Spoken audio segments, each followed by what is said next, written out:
বরং বেনামাজি মুমিনের সংখ্যা বেশি, সুদখোর ঘুষখোর মিথ্যাবাদী মুমিনের সংখ্যা বেশি। অথচ আল্লাহ এগুলা সব মানা করেছে। তার মানে মুত্তাকি যদি হতে হয় আল্লাহর নিষেধগুলা থেকে বাঁচতে হবে, আদেশগুলা মান্য করতে হবে। এই কাজটা যে করবে সেই মুমিন হবে মুত্তাকি মুমিন। এই মুমিন কিভাবে মুত্তাকি হবে? কোরআন এবং হাদিসের আলোকে অনেকগুলা পদ্ধতি আমাদের সামনে আছে। কয়েকটা পদ্ধতি আপনাদের খেদমতে পেশ করি। বুজুর্গানে দিন বলেন, 1 নাম্বার পদ্ধতি, প্রতিটা মুমিনের অন্তরের মধ্যে এই চিন্তা আনতে হবে, আমি যেখানে যাই, যা কিছু করি, যা কিছু বলি, দুনিয়ার মানুষ দেখুক আর শুনুক, না দেখুক আর না শুনুক, কিন্তু আমার আল্লাহ সব দেখেন এবং সব শুনতে পায়। আল্লাহ সব দেখে তো নাকি? সব শুনেন তো? কেমন শোনা শুনেন আল্লাহ, কেমন দেখা দেখেন আল্লাহ। আমি আপনি অতি জোরে আওয়াজ হলে শুনি না, আওয়াজ শুনি কিন্তু বুঝি না। আবার অল্প আওয়াজের কিছু শুনি না, কিন্তু আমার আপনার আল্লাহ কেমন শোনা শুনতে পায়। জমিনের উপরে পিঁপড়া চললে পিঁপড়ার পায়ের আওয়াজ হয়, শুনছেন নাকি কোনোদিন? পিঁপড়ার পায়ের আওয়াজ শুনছেন? এই জমিনের উপরে পিঁপড়া চলার দ্বারা যেই আওয়াজ হয়, দুনিয়ার কোন মানুষের কান সেই আওয়াজ শুনতে পারে না। কিন্তু আমার আপনার আল্লাহ ওই জমিনের উপরে চলা পিঁপড়ার পায়ের যে আওয়াজ হয় সেটাও স্পষ্ট ভাবে শুনতে পায়। সারা দুনিয়ার 700 কোটি মানুষ একসাথে যদি 3-4 জন কথা বলে, আপনি আমি কারোটাই বুঝি না, বুঝি? কিন্তু সারা দুনিয়ার 700 কোটি মানুষও যদি একই সাথে কথা বলে, আমার আপনার আল্লাহ এমন শ্রোতা, আল্লাহ রাব্বুল আলামিন এই 700 কোটি মানুষের কথা আলাদা আলাদা ভাবে প্রত্যেকের কথাটা সুন্দরভাবে স্পষ্টভাবে আল্লাহ শুনতে পায়। লুকানোর কোনো উপায় নাই। আল্লাহ কেমন দেখা দেখে, আল্লাহ তাআলা কেমন দেখা দেখেন।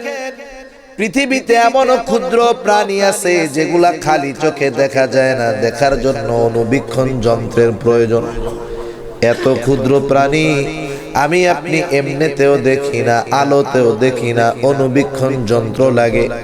এত ক্ষুদ্র প্রাণীটাও আমার আল্লাহ আধার রাতের আমাবস্যার অন্ধকার কালো রাত্রে ওই যেই প্রাণীগুলা আমি আপনি খালি চোখে দেখি না, ওই রকম ছোট ক্ষুদ্র প্রাণীগুলাকেও আল্লাহ তাআলা স্পষ্টভাবে দেখতে পায়। মন্ত্রিত উলামায়ে কেরাম, সামনে উপস্থিত মুরব্বিয়ানে কেরাম, সমবয়সী যুবক বন্ধু, স্নেহের ছোট ভাই এবং পর্দার অন্তরালে অবস্থানরতা সম্মানিতা শ্রদ্ধা মা ও বোন, দয়াময় আল্লাহ রব্বুল আলামিনের দরবারে অগণিত শুকর যে মহান মালিক আমাদের হায়াতে বরকত দিয়ে সুস্থ রেখে শীতকে উপেক্ষা করে কোরআন এবং হাদিসের মহব্বতে এই দ্বীনি মজমায় একত্রিত হওয়ার তৌফিক দান করেছেন। সেই মহান মনিবকে খুশি করার জন্য মহব্বতের সাথে জবান খুলে অন্তর থেকে আমরা একবার কালিমাতুশ শুকর পাঠ করি, আলহামদুলিল্লাহ। অগণিত দুরুদ ও সালাম সৈয়দুল আম্বিয়া, আশরাফুল আম্বিয়া, খাতামুল আম্বিয়া, বিশ্বনবী, শেষ নবী, শ্রেষ্ঠ নবী মুহাম্মদুর রাসূলুল্লাহ সাল্লাল্লাহু আলাইহি ওয়াসাল্লামের প্রতি। আল্লাহ তাআলা আমাদেরকে এখানে আসার বসার জন্য কবুল করছেন, তাই আমরা আসতে পেরেছি, বসতে পেরেছি। কি বলেন?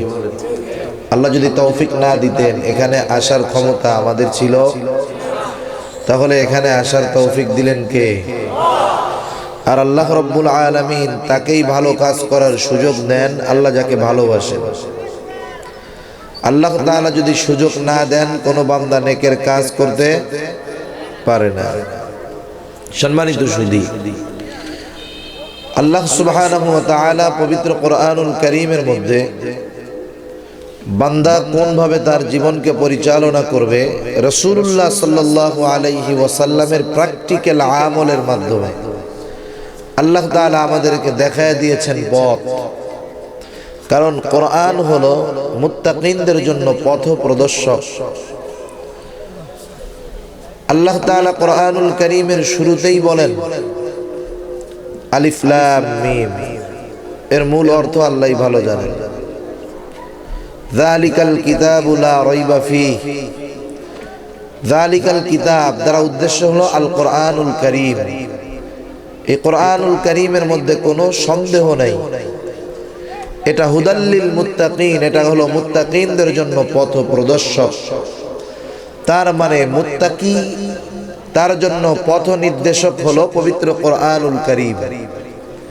মুত্তাকি তার জীবনকে পরিচালনা করে দুনিয়ার কোনো সংবিধানের মাধ্যমে নয়। মুত্তাকির সংবিধান হলো কি, জোরে বলেন? কোরআন। এটা আমার কথা না, আল্লাহর কথা। মুত্তাকির পরিচয় দিতে গিয়ে আল্লাহ তাআলা বলেন আল্লাযীনা ইউমিনুনা বিল গায়ব ওয়া ইউকিমুনাস সালাতা ওয়া মিম্মা রাযাকনাহুম ইউনফিকুন। আল্লাহ রাব্বুল আলামিন মুত্তাকির পরিচয় দিতে গিয়ে বলেন আল্লাযীনা ইউমিনুনা বিল গায়ব, যারা গায়েবের উপরে ঈমান এনেছে, ওয়া ইউকিমুনাস সালাহ, নামাজ কায়েম করে, ওয়া মিম্মা রাযাকনাহুম ইউনফিকুন, এবং আমি আল্লাহ তাদেরকে যেই রিজিক দিয়েছি তার থেকে তারা দান করে। ওয়াল্লাযীনা ইউমিনুনা বিমা উনজিলা ইলাইকা মিন ক্বাবল, আল্লাহ রাব্বুল আলামিন বলেন যারা আপনার উপরে যেটা নাজিল করা হয়েছে তার উপরে ঈমান আনে এবং অতীতে যেটা নাজিল করা হয়েছে তার উপরও ঈমান আনে, এরা হলো মুত্তাকি। মুত্তাকির পরিচয় এমন ভাবে দিলেন আল্লাহ রাব্বুল আলামিন। এক নাম্বার, মুত্তাকি গায়েবের উপরে ঈমান আনে, তার মানে এমন কিছু বিষয়ের উপরে আমরা ঈমান এনেছি যেগুলো দেখা যায় না। আমরা মানি আল্লাহ আছেন, আল্লাহ একজন, দেখছি কোনদিন? কোনদিন আমরা দেখি নাই। আমরা কিন্তু মানি আল্লাহ এক, আল্লাহ তাআলা আছেন।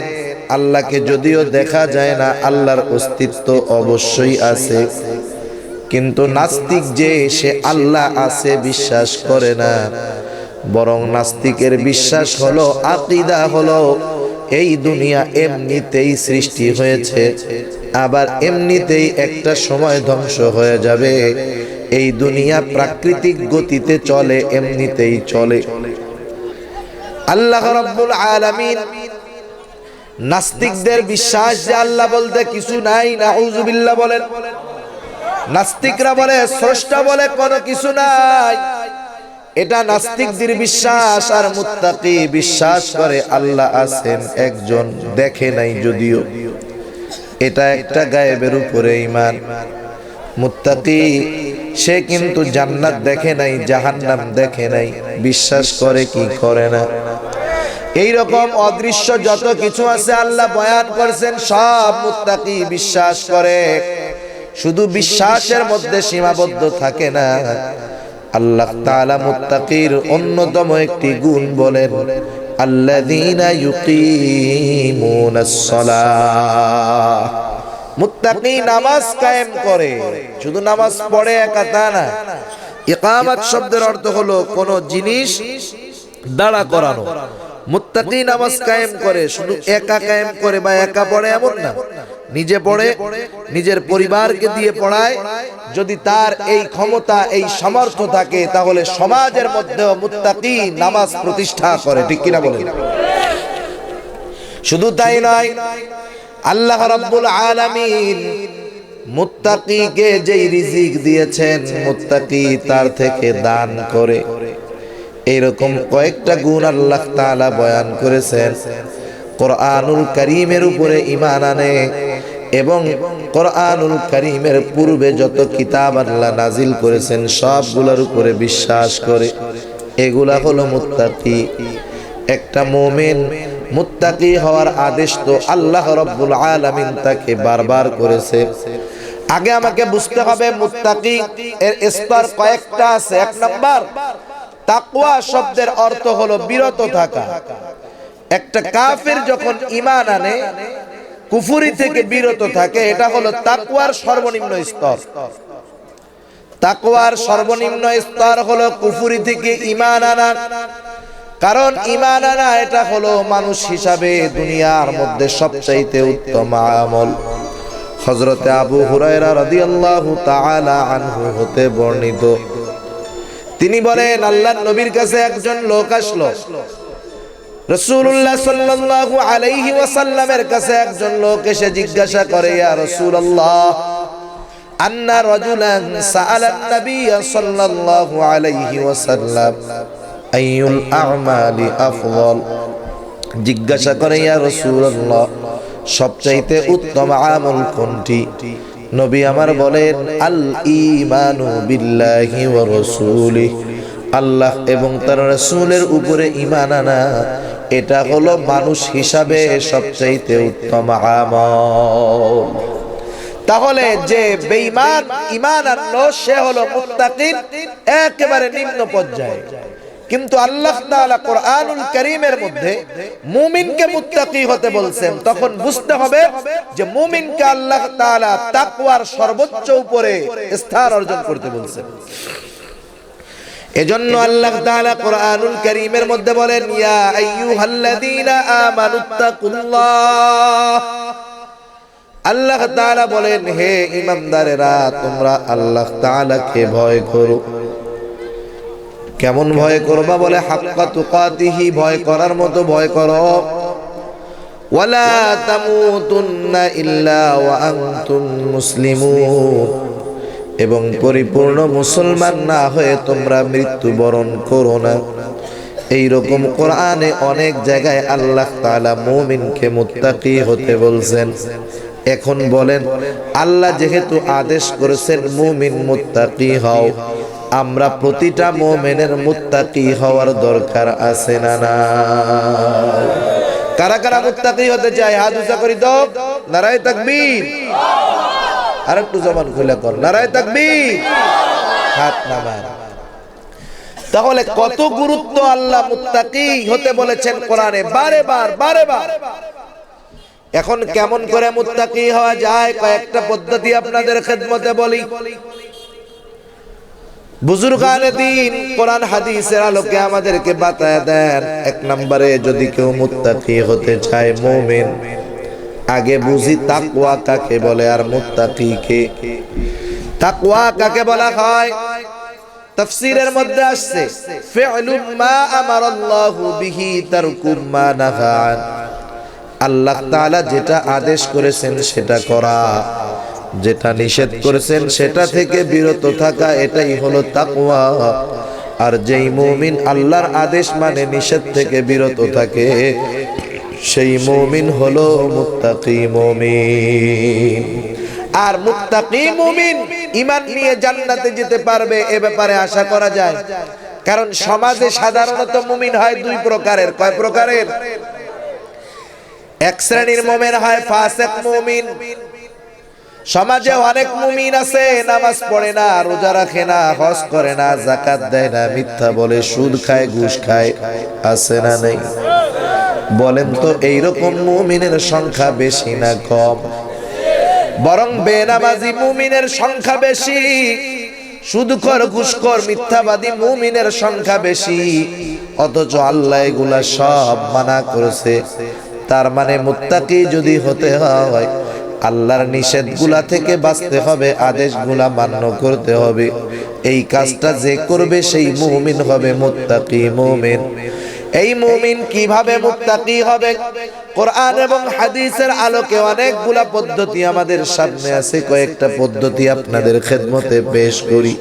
বুজুর্গানে দ্বীন বলেন, এক নাম্বার পদ্ধতি, প্রতিটা মুমিনের অন্তরের মধ্যে এই চিন্তা আনতে হবে, আমি যেখানে যাই, যা কিছু করি, যা কিছু বলি, দুনিয়ার মানুষ দেখুক আর শুনুক, না দেখুক আর না শুনুক, কিন্তু আমার আল্লাহ সব দেখেন এবং সব শুনতে পায়। আল্লাহ সব দেখে তো নাকি? সব শুনেন তো?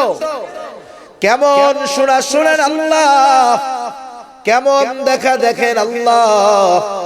আমি আপনি অতি জোরে আওয়াজ হলে শুনি না, আওয়াজ শুনি কিন্তু বুঝি না, আবার অল্প আওয়াজের কিছু শুনি না। কিন্তু আমার আপনার আল্লাহ কেমন শোনা শুনতে পায়? জমিনের উপরে পিঁপড়া চললে পিঁপড়ার পায়ের আওয়াজ হয়, শুনছেন নাকি কোনোদিন? পিঁপড়ার পায়ের আওয়াজ শুনছেন? এই জমিনের উপরে পিঁপড়া চলার দ্বারা যেই আওয়াজ হয়, দুনিয়ার কোন মানুষের কান সেই আওয়াজ শুনতে পারে না। কিন্তু আমার আপনার আল্লাহ ওই জমিনের উপরে চলা পিঁপড়ার পায়ের যে আওয়াজ হয় সেটাও স্পষ্ট ভাবে শুনতে পায়। সারা দুনিয়ার 700 কোটি মানুষ একসাথে যদি 3-4 জন কথা বলে, আপনি আমি কারোটাই বুঝি না, বুঝি? কিন্তু সারা দুনিয়ার 700 কোটি মানুষও যদি একই সাথে কথা বলে, আমার আপনার আল্লাহ এমন শ্রোতা, আল্লাহ রাব্বুল আলামিন এই 700 কোটি মানুষের কথা আলাদা আলাদা ভাবে প্রত্যেকের কথাটা সুন্দরভাবে স্পষ্টভাবে আল্লাহ শুনতে পায়। লুকানোর কোনো উপায় নাই। আল্লাহ কেমন দেখা দেখে, আল্লাহ তাআলা কেমন দেখা দেখেন। পৃথিবীতে এমন ক্ষুদ্র প্রাণী আছে যেগুলা খালি চোখে দেখা যায় না, দেখার জন্য অনুবীক্ষণ যন্ত্রের প্রয়োজন। এত ক্ষুদ্র প্রাণী আমি আপনি এমনিতেও দেখি না, আলোতেও দেখি না, অনুবীক্ষণ যন্ত্র লাগে। এত ক্ষুদ্র প্রাণীটাও আমার আল্লাহ আধার রাতের আমাবস্যার অন্ধকার কালো রাত্রে ওই যেই প্রাণীগুলা আমি আপনি খালি চোখে দেখি না, ওই রকম ছোট ক্ষুদ্র প্রাণীগুলাকেও আল্লাহ তাআলা স্পষ্টভাবে দেখতে পায়। তাহলে দুনিয়ার কোথাও কি আল্লাহরে ফাঁকি দেওয়ার উপায় নাই? দুনিয়ার কোথাও কিছু বলে আল্লাহর শ্রবণের বাইরে যাওয়ার উপায় নাই, ঠিক কিনা বলেন? এ বিশ্বাস আমার আপনার থাকতে হবে, কারণ এটা হলো ঈমানি বিশ্বাস। আল্লাহ বলেন সামিউম বাসীর, এর উপরে পূর্ণাঙ্গ বিশ্বাস আমাদের থাকতে হবে যে আমার আল্লাহ সব দেখে, সব শোনে। এখন যদি কোনো মুমিনের অন্তরে এই চিন্তা ঢুকে যায়, ওই মুমিন কোথায় গুনাহ করবে, কার কাছে গুনার কথা বলবে? কারণ যেখানেই গুনাহ করতে যাক না কেন, আমার আল্লাহর চোখকে মুমিন ফাঁকি দিতে পারবে না। হযরত উমর রাদিয়াল্লাহু তাআলা আনহুর সময় এখনের তাকওয়া, আরে সেই স্বর্ণযুগের মানুষ যারা ছিল তাদের আল্লাহ ভীতি, একজন রাখালের আল্লাহ ভীতি যেমন ছিল, তাকওয়া যেমন ছিল, বর্তমান জামানার শ্রেষ্ঠ আলেমের মধ্যে ওই তাকওয়া নাই। কেমন ছিল এই জামানার রাখাল? খলিফাতুল মুসলিমিন হযরত উমর রাদিয়াল্লাহু তাআলা আন একদিন সফরে বের হইছেন সঙ্গীদেরকে নিয়ে। মরুভূমি আরবের দেশ, মরুভূমির দেশ আরব। ওই দেশের নিয়ম ছিল অধিকাংশ ছাগলের মালিক তার রাখালকে বলতো, রাখাল আমার ছাগল পালে যদি দুধওয়ালা ছাগল থাকে, কোন মুসাফির যদি দুধ পান করতে চায় পেট ভইরা পান করাবি, খাওয়াবি, একটা টাকাও নিবি না।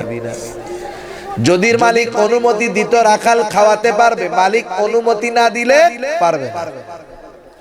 হযরত উমর রাদিয়াল্লাহু তাআলা আন কয়েকজন সঙ্গী নিয়ে পথ চলতেছেন। কিছু দূর যাওয়ার পরে পানির তৃষ্ণা লেগে বসলো, ক্ষুধা লেগে গেল। হঠাৎ খেয়াল করলেন একটা রাখাল তার ছাগলের পাল নিয়ে তাদের দিকে আসে। রাখালকে ডাক দিয়ে হযরত উমর বলে, ও রাখাল। খলিফা ওমরকে রাখাল চিনে না যে এ হলো খলিফাতুল মুসলিমিন ওমর।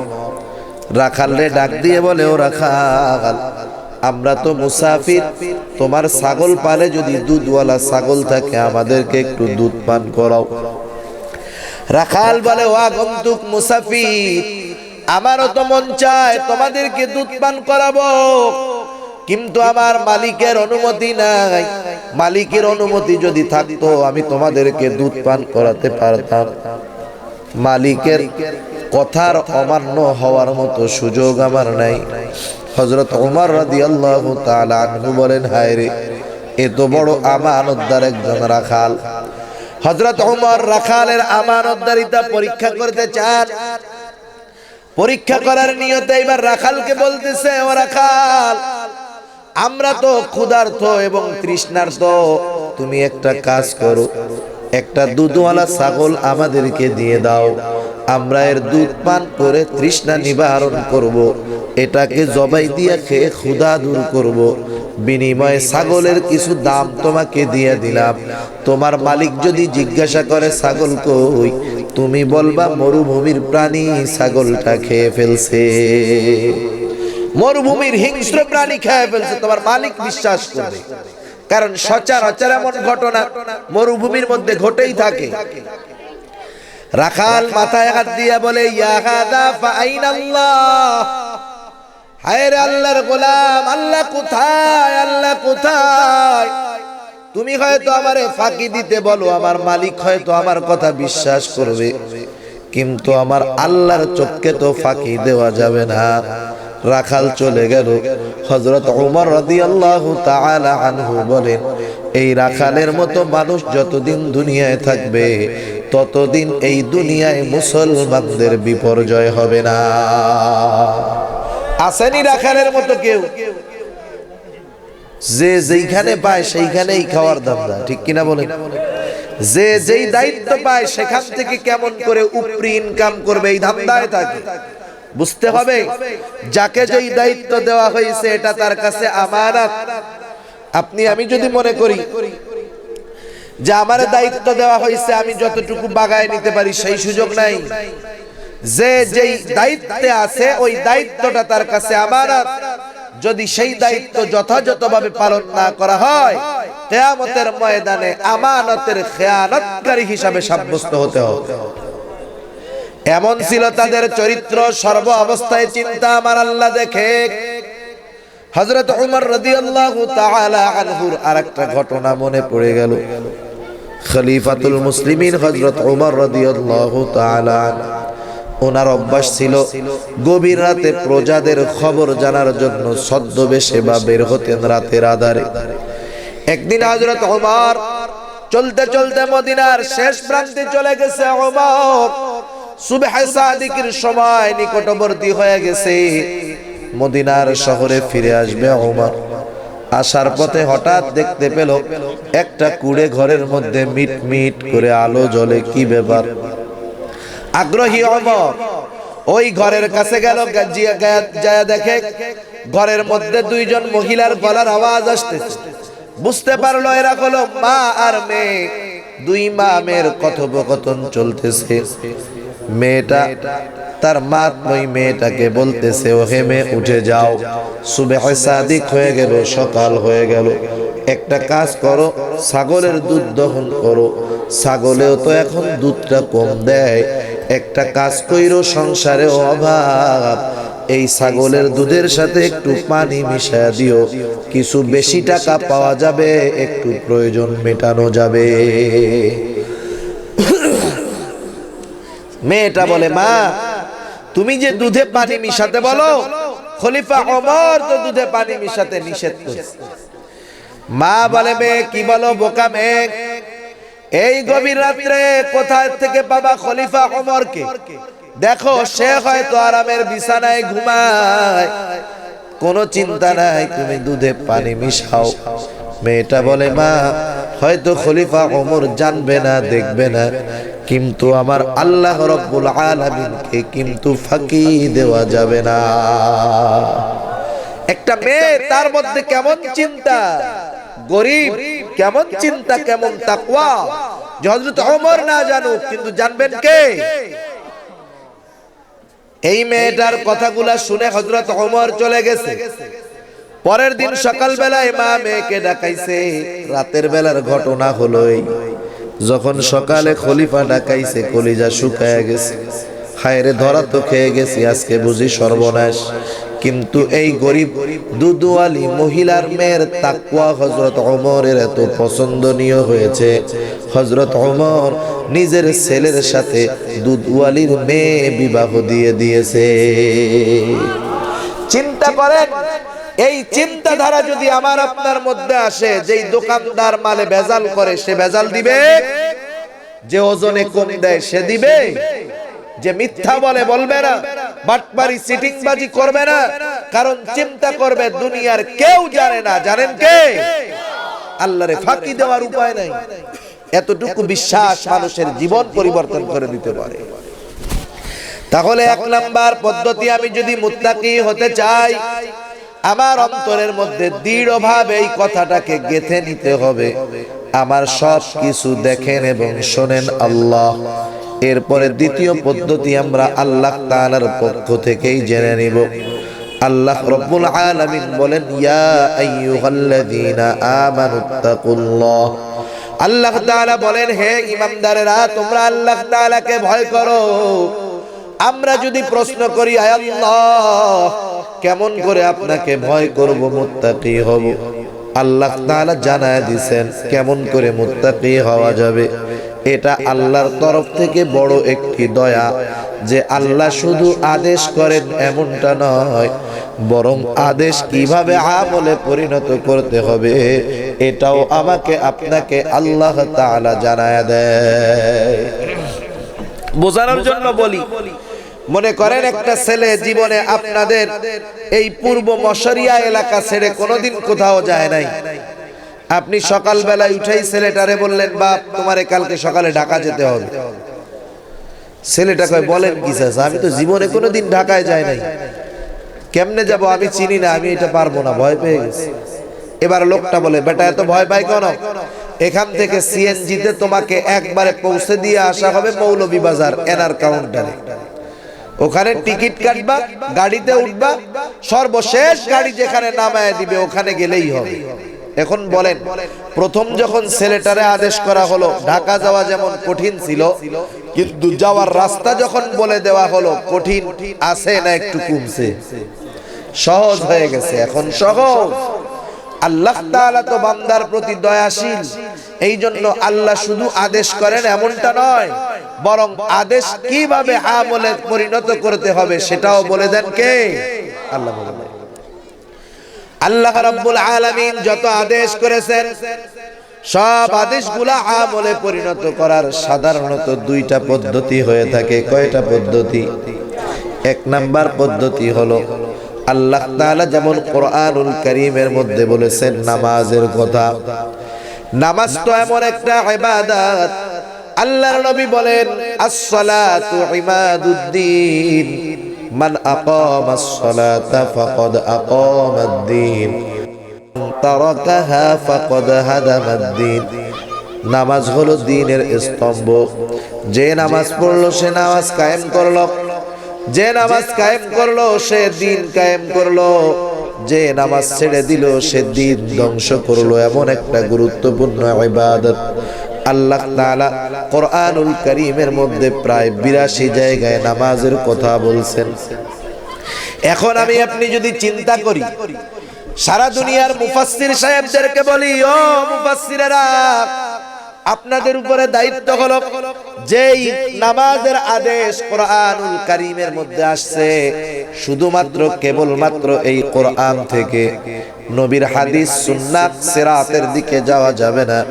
শুধুমাত্র এই কোরআন থেকে আমরা যেই 5 ওয়াক্ত নামাজ পড়ি, যেই পদ্ধতিতে পড়ি, যেই কয় রাকাত পড়ি, শুধুমাত্র কোরআন থেকে বের করে দেন। বুঝে থাকলে বলেন তো, কিয়ামত পর্যন্ত যদি কোনো মুফাসসির চেষ্টা করে শুধুমাত্র কোরআন থেকে নামাজের পদ্ধতি সময়গুলা বের করে দিতে পারবে কি? পারবে? সম্ভব না। তাহলে আল্লাহ তাআলা নামাজের আদেশ করলেন কোরআনে। কোথার থেকে শিখব নামাজ? নবী রাহমাত বলেন, সাল্লু কামা রাআইতুমুনি উসাল্লি। নবী রাহমাত বলেন, সাল্লু, নামাজ পড়ো। কিভাবে পড়বা? কামা রাআইতুমুনি উসাল্লি, যেমন ভাবে আমাকে নামাজ পড়তে দেখো তেমনি ভাবে তোমরা নামাজ পড়ো। তাহলে আদেশ পেলাম কোরআনে, আদেশের বাস্তবায়ন পেলাম বিশ্বনবীর জীবনে, ঠিক কিনা বলেন? এজন্য আমার আপনার নবীকে বলা হয় শারে তথা শরীয়ত প্রণেতা।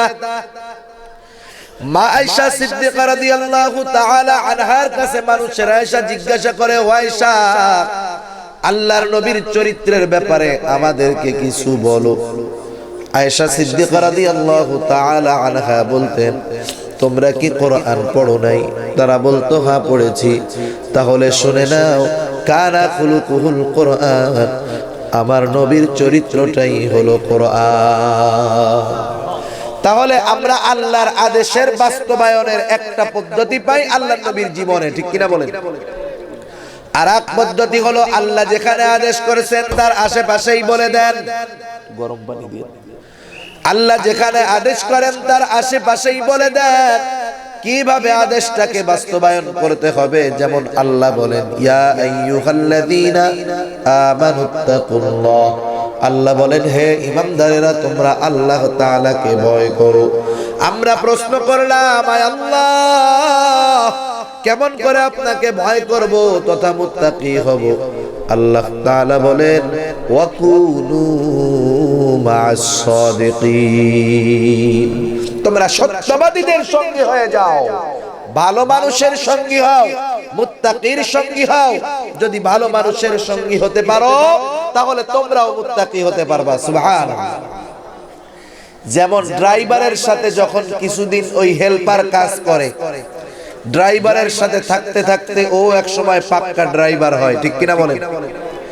ডাক্তারের সাথে থাকতে থাকতে অনেক সময় আম পাবলিকও প্রায় ডাক্তার হয়ে যায়, ঠিক না? ওইরকম ভাবে ভালো মানুষের সাথে থাকলে ভালো হয়, খারাপ মানুষের সাথে থেকে অনেক সময় ভালো মানুষও খারাপ হয়ে যায়, ঠিক কিনা? যেমন লোহা চুম্বকের সাথে যদি মিলে থাকতে পারে, চুম্বকের মধ্যে যে আকর্ষণ করার যোগ্যতা আছে, একটা সময় লোহার মধ্যে চুম্বকের ওই যোগ্যতাটা ঢুকে যায়। অনুরূপ ভাবে কোন মুমিন যদি ভালো মুমিনের সঙ্গী হয়, ভালো মানুষের সঙ্গী হয়, নামাজির সঙ্গী হয়, তাহলে ওই মুমিন নামাজি হতে পারে, ঠিক কিনা? আবার যদি কোনো খারাপ মানুষের সঙ্গী হয় তাহলে একটা সময় দেখা যায় অনেক ভালো মানুষ এই খারাপ মানুষের সাথে মিশে খারাপ হয়ে যায়। এজন্য মুত্তাকি হওয়ার দ্বিতীয় পদ্ধতি হলো আমার আপনার মিশতে হবে ভালো মানুষের সাথে। আপনি যুবক মানুষ, বন্ধু বানাবেন বিড়িখোর, গাঁজাখোর, বাবাখোর কেনা? আপনি আপনার মাদ্রাসার, আপনার মসজিদের ইমাম সাহেব, আপনার মসজিদের মুয়াজ্জিন, আপনার মাদ্রাসার শিক্ষক, ছাত্র, এদেরকে বন্ধু বানাবেন। কারণ কোরআনুল কারীমে আল্লাহ জানায় দিয়েছেন, আল্লাহ তাআলা যখন কারো ধ্বংস চান তখন তার জন্য খারাপ বন্ধু নিযুক্ত করে দেন। সেজন্য খারাপ বন্ধু আমরা বানাবো না। 3 নাম্বার পদ্ধতি আল্লাহ তাআলা বলেন, ইয়া আইয়ুহাল্লাযীনা আমানুত্তাকুল্লাহ, হে ঈমানদারেরা তোমরা আল্লাহ তাআলাকে ভয় করো। আমরা প্রশ্ন করলাম, আয় আল্লাহ কেমন করে আপনাকে ভয় করব তথা মুত্তাকি হব? আল্লাহ তাআলা বলেন, ওয়াল তানজুর নাফসুম মা কদ্দামাত লিগাদ, আল্লাহ তাআলা বলেন তুমি নজর দাও তোমার নিজের দিকে, তুমি আগামীর জন্য কি প্রেরণ করেছো, আগামীর জন্য কি জমাইছো। আমি আপনি তো শুধু মনে করি যে এখন টাকা পয়সা ইনকাম করে কিছু জমায় রাখি, বুড়াকালে বৈশা বৈশা খাবো। এটা আমার আপনার জন্য অনিশ্চিত ভবিষ্যৎ। কারণ আজকে এখানে আছি, বাসায় ফিরতে পারবো কিনা এর কোনো গ্যারান্টি নাই, ঠিক কিনা বলেন? এজন্য অনিশ্চিত ভবিষ্যতের কথা আল্লাহ বলেন নাই, আল্লাহ বলছেন সুনিশ্চিত ভবিষ্যতের কথা। সুনিশ্চিত ভবিষ্যৎ কি? প্রতিটা মানুষকে মরতেই হবে, এটা হলো সুনিশ্চিত ভবিষ্যৎ, ঠিক কিনা বলেন? মওত তো এমন এক সুধা, এমন এক শরবত, নাস্তিক আল্লাহকে অস্বীকার করে কিন্তু মৃত্যুকে অস্বীকার করতে পারে না, ঠিক কিনা? মাউতু কাসিন কুল্লু নাফসিন শারিবুন কবরু বাইতিন কুল্লু নাসিন দাখিলু, মরতেই হবে আমাকে, এটা সুনিশ্চিত ভবিষ্যৎ। কবরে যেতে হবে, সুনিশ্চিত ভবিষ্যৎ। হাসরের ময়দানে আল্লাহর সামনে দাঁড়াতে হবে, সুনিশ্চিত ভবিষ্যৎ। মিজানের পাল্লায় আমলের হিসাব হবে, সুনিশ্চিত ভবিষ্যৎ। পুলসিরাত পাড়ি দিতে হবে, সুনিশ্চিত ভবিষ্যৎ। শেষ ঠিকানা হবে জান্নাত অথবা জাহান্নাম, এটা হলো সুনিশ্চিত ভবিষ্যৎ। এখন সুনিশ্চিত ভবিষ্যতে যারা আমল বেশি, সওয়াব বেশি, গুনাহ কম, এই লোকটা মৃত্যু হবে আসারের সাথে, এই লোকটার মৃত্যু হবে আসারের সাথে, এই লোকটার কবর হবে জান্নাতের বাগান। এই লোকটার হিসাব নিকাশ হবে সহজ, এই লোকটা পুলসারাত বিজলির আকারে পাড়ি দিয়ে দিবে, এই লোকটার শেষ ঠিকানা হবে আল্লাহর জান্নাত। কিন্তু যার আমলনামায় গুনাহ বেশি সওয়াব কম, এর মরণ হবে বড় কষ্টের মরণ, এর কবর হবে জাহান্নামের গর্ত। পুলসারাত পাড়ি দেওয়া কঠিন হয়ে যাবে, মিজানের পাল্লায় হিসাবও কঠিন হবে, শেষ ঠিকানা হবে তার চিরস্থায়ী জাহান্নাম। এটাই আমাদের সুনিশ্চিত ভবিষ্যৎ। কিন্তু আমি আপনি চিন্তা করি বুড়াকালে ভালো থাকতে হবে এজন্য পেরেশান, কিন্তু মরার পরে ভালো থাকতে হবে এজন্য কোনো টেনশন আমাদের মধ্যে নাই, ঠিক কিনা বলেন? এজন্য আল্লাহ তাআলা বলেন, বান্দা শুধু ব্যাংকের হিসাব করিস না, কত টাকা জমাইলি, হিসাব কর আমলের খাতায় কি আছে। এজন্য বুজুর্গান দিন বলেন, প্রতিটা মুমিনের উচিত তার আমলের হিসাব নিকাশ করা। প্রতিটা মুমিন যদি আমলের হিসাব নিকাশ করতে পারে, যেমন করে হিসাবী দোকানদার সফল দোকানদার হয়, হিসাবী মুমিন হয়ে যাবে সফল মুমিন। দোকানদার সেরা ভালো দোকানদারকে, যেই দোকানদার তার দৈনিক বেচা কেনার হিসাব রাখে, ঠিক কিনা বলেন, সে হলো সফল দোকানদার। আর যেই দোকানদার নিজের বেচা কেনা বাকি কোনো কিছুর হিসাব ঠিক নাই, এক সময় 2-3 বছর পরে দেখা যায় যেই টাকা নিয়ে ব্যবসা শুরু করছিল সব শেষ, এখন দোকানে খালি কেতলি আর কয়েকটা ভাঙ্গা কাপ আছে, ঠিক কিনা বলেন। কিন্তু যে বেটা সফল ব্যবসায়ী দেখবেন ও প্রতিটা টাকার হিসাব রাখে, প্রতিটা পয়সার হিসাব রাখে, যে কয় টাকা বাকি দিলাম, কত বিক্রি করলাম, কত লাভ হলো, ঠিক কিনা বলেন। হিসাব করা দোকানদার যেমন সফল ব্যবসায়ী হয়, অনুরূপ ভাবে আমলের হিসাব যেই মুমিন করে সে সফল মুমিন হয়, মুত্তাকি হতে পারে। এজন্য আল্লাহ রাব্বুল আলামিন বলে, মুমিন তুমি তোমার সুনিশ্চিত ভবিষ্যতের দিকে নজর দাও, দেখো তুমি পরকালে ভালো থাকার জন্য কি আমল জমাইছো। এখন আপনি যদি এই চিন্তা করেন, দেখি জীবনে হুজুররা তো বহুত ওয়াজ করলো, নামাজের ওয়াজ, রোজার ওয়াজ, পর্দার ওয়াজ, হুজুর গো ওয়াজ তো আমলে করলাম না, আমল করলাম না, দেখি আজকে এই হুজুর তো কইলো একটু আমলের হিসাব করতে, এতে তো আর শীতের দিন ওযু করা লাগবে না, রোজার মতো না খেয়ে থাকা লাগবে না, ঘুমানোর আগে একটু হিসাব করলেই হয়, দেখি আজকে গুনাহ কত সওয়াব কত। মনে করেন এক আল্লাহর বান্দা হিসাব করা শুরু করলো, হিসাব করার পরে দেখলো যে তার সওয়াব কম গুনাহ বেশি। একা একা মানুষ যখন থাকে, সে যদি পজিটিভ ভালো চিন্তা করে, ওই ভালো চিন্তার প্রভাব তার মস্তিষ্কে পড়ে।